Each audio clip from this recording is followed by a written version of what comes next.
ஒரு காலத்தில் சந்தோஷமாக இருந்தேன்டி. எப்போ இந்த இஎம்ஐன்னு ஒன்று வந்துச்சோ, அப்போ வந்து சம்பளம் இப்போ 1ஆந்தேதி நாளைக்கு வருதுன்னா எவ்வளோ சந்தோஷமாக இருக்கும். இப்போ 1ஆந்தேதி ஏன்டா வருதுன்ற மாதிரி இருக்குது. இஎம்ஐயில் இங்கே உள்ளே வந்தாங்க, டிவி செல்லுன்னாங்க, மறுபடியும் செல்லுன்னாங்க.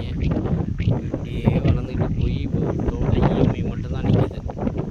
சம்பளம் வாங்குற ஆசையே போயிடுச்சு. இந்த மாதிரி போனால் நம்ம என்ன பண்ணுறது?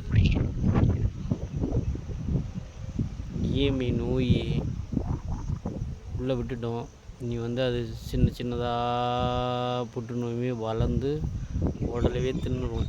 அதனால் தயவுசெய்து இஎம்ஐயில் போய் யாரும் மாட்ட வேணாம். முடிச்சு வெளியேறினாலும் வெளியேற முடியலையே, ஒரு நோய் மாதிரி அது மீண்டும் மீண்டும் வந்துக்கிட்டே இருக்குது. இதெல்லாம் என்ன வழின்னு தெரியல, எப்படி தப்பிக்க போகிறோன்னு தெரியல.